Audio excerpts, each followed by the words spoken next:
নমস্কার বন্ধুরা, যে যেখান থেকে আমার ভিডিওটি দেখছো সকলকে স্বাগত জানিয়ে আজকের ব্লগটা শুরু করছি।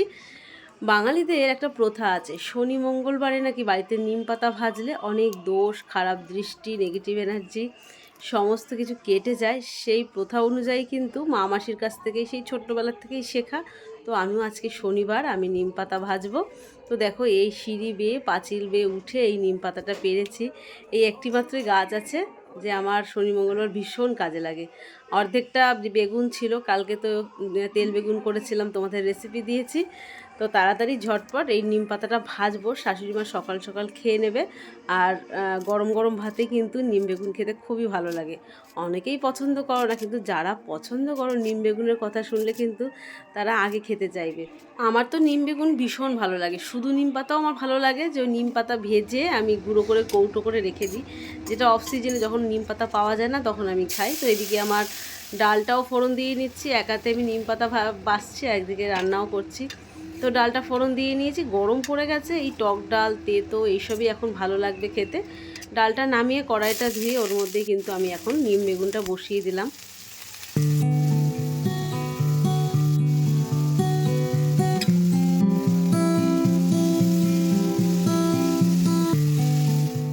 বেগুনটা ভাজতে গিয়ে যে বেগুনটা এতটা গলে যাবে আমি বুঝতেই পারিনি। বেশি গলে গেলে আমার ভালো লাগে না। তো যাই হোক, ওই তেলের মধ্যে আমি নিম পাতাটা দিয়ে দিলাম। আর নিম পাতা ভাজতে গিয়ে একটা গন্ধ বেরোয়, এত ভালো লাগে বন্ধুরা, তোমাদের কি বলবো। পাশের বাড়িতেও যদি কখনো নিম পাতা ভাজে, আমি বাড়ি বসে গন্ধ পাই, আমার ভীষণ ভালো লাগে। তো যাই হোক, আমি এই নিম পাতাটা মুচমুচ করে ভেজে নিয়েছি। এখন এটা হাতেই কিন্তু গুঁড়ো করে নিচ্ছি, ঠান্ডা হয়ে গেছে তারপরেই। তো এখানে কিন্তু অনেকটা পরিমাণে নিম পাতা আছে, আর শুধু এই নিম পাতা দিয়ে কিন্তু ভাত খেতে দারুণ লাগে। তো যাই হোক, আমি এই বেগুনের সাথে কিন্তু মিশিয়ে নিচ্ছি। তোমরা মনে করছো যে নিম পাতার এত প্রশংসা করা যায়? হ্যাঁ যায়। নিম পাতা যারা পছন্দ করে তারাই প্রশংসা করে। লোকে বিরিয়ানির প্রশংসা করে, মাটন কষার প্রশংসা করে। তো আমি এখানে নিম পাতার প্রশংসা করছি। যাই হোক, আমি আজকে রান্না করছি কিন্তু এখানে ডিম, 4টে ডিম সেদ্ধ করেছি, এখানে 3টে ডিম অমলেট করেছি। মামলেট না অমলেট, আমি মামলেটই বলি। তো আজকে আমাদের মাছ হচ্ছে না, আজকে ডিম রান্না হচ্ছে। আর ডিম রান্না হলে আমার মনটা ভীষণ খুশি হয়। আমি ডিমের ঝোল, ডাল খুব পছন্দ করি। মাছ রোজ রোজ ভালো লাগে না, তো মশলাটাকে আমি কষিয়ে নিচ্ছি। তো আমাদের বাড়িতে ভীষণ ঝামেলা, কেউ গোটা খায়, কেউ অমলেট খায়। হ্যাঁ, এই হচ্ছে সমস্যা, যার জন্য আমাকে দু রকমভাবেই করতে হয়। আমি আর শাশুড়ি মা খাবো গোটা, আর ছেলে, কর্তামশাই, মেয়ে এরা খায় অমলেট। তো যাই হোক, আমি এখন ডিমের সাথে কিন্তু ভালো করে কষিয়ে নিচ্ছি, তাহলে ডিমটার মধ্যে মশলাটা খুব ভালো করে চলে যায়। কষিয়ে নিয়েছি। আর পাশে এদিকে আমি গরম জল বসিয়ে দিয়েছিলাম, তো জলটা আমি এখন ঢেলে দিচ্ছি।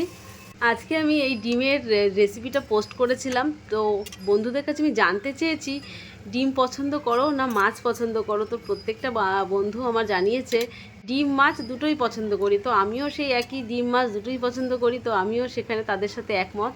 তো যাই হোক বন্ধুরা, আমার ভিডিও তোমাদের কেমন লাগে লাইক কমেন্টের মাধ্যমে কিন্তু জানাতে ভুলো না। তোমাদের একটা লাইকে ভিডিও বানানোর উৎসাহটা আরেকটু বেড়ে যায়। আমি 7 বছর ধরে ফেসবুকে ভিডিও আপলোড করেই যেতাম, কখনো ভাবিনি আমি সফলতা পাবো। তো তোমাদের ভালোবাসা আর তোমাদের সাপোর্টে কিন্তু ভালোবাসা পেয়েছি। পেয়ে আমি ভীষণ ভীষণ ধন্য যে সংসারের মধ্যে থেকেও কিছু করতে পেরেছি। এটা ভেবেই খুবই আনন্দ লাগে। তো ফাইনালি ডিমের ঝোল হয়ে গেছে। এই কড়াইয়ের মধ্যে রেখে দেবো বলে কড়াইয়ের সাইডটা আমি মুছে নিচ্ছি, যেহেতু স্টিলের কড়াই, মুছতে খুবই সহজ। আর কালকে একটুখানি পটল আলুর তরকারি ছিল, পটল চিংড়ি, সেটাকে একটু গরম করে নিচ্ছি। তো বন্ধুরা, ভিডিওটা আর বেশি লম্বা করলাম না, ভিডিওটা আমি এখানেই শেষ করছি। তোমাদের ভিডিও ভালো লেগে থাকলে আমাকে জানিও। দেখা হচ্ছে পরের একটা নতুন ভিডিওর সঙ্গে। আর তোমাদের মূল্যবান সময়টা আমাকে দেওয়ার জন্য অসংখ্য ধন্যবাদ। ভালো থেকো, সুস্থ থেকো, বাই।